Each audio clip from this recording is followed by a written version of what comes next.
Violencia intrafamiliar.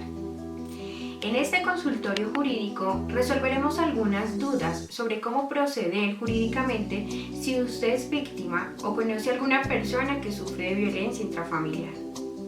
Si te retienen, insultan, atacan, pegan o amenazan, no te confundas. Eso no es amor, eso es violencia. La disposición establecida de quien maltrate física o psicológicamente a cualquier miembro de su núcleo familiar incurrirá siempre que la conducta no constituya delito sancionado con pena mayor de prisión de 4 a 8 años.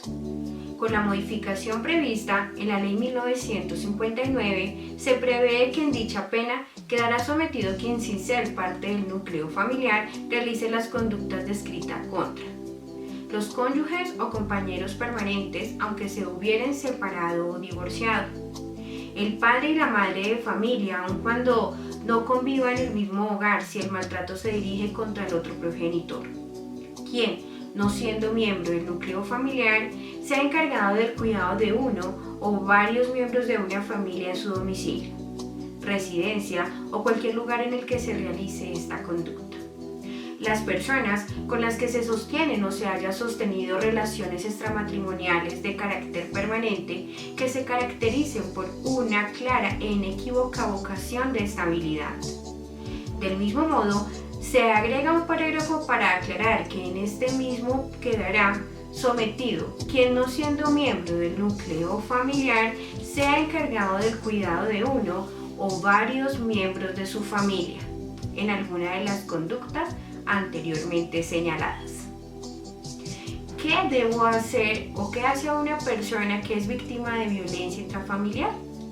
La acción jurídica que se puede interponer ante un posible maltrato es la denuncia penal, la cual se configura como una declaración de conocimiento sobre la comisión de un posible hecho delictivo. La persona se debe comunicar a las autoridades judiciales, al Ministerio Fiscal o a la Policía Nacional. Esto lo encontramos en el artículo 229 de nuestro Código Penal, que habla de la violencia intrafamiliar. El que maltrate física o psicológicamente a cualquier miembro de su núcleo familiar incurrirá siempre que la conducta no constituya delito sancionado con pena mayor de prisión de 4 a 8 años, como lo mencioné anteriormente.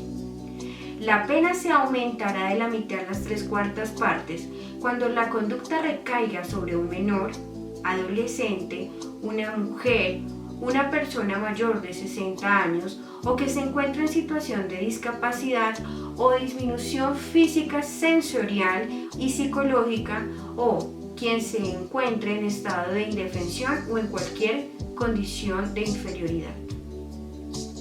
¿Cómo se presenta una denuncia?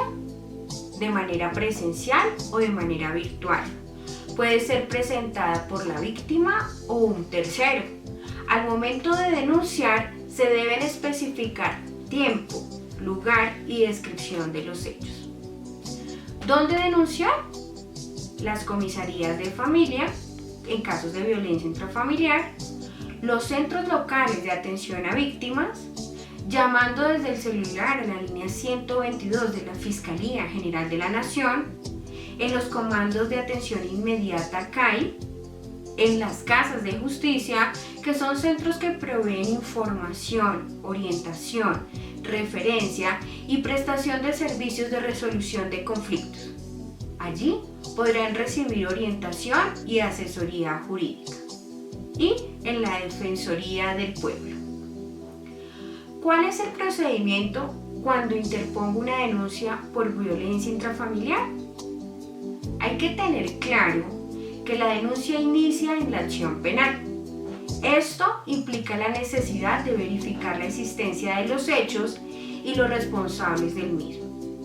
Si la denuncia se realizó de manera virtual y de lo relativo en el ciudadano reviste las características de un delito, al correo electrónico registrado en el denunciar, llegará un correo de la Fiscalía General de la Nación con el número de noticia criminal, la información básica de la denuncia en el cuerpo del correo y un link con los derechos de las víctimas.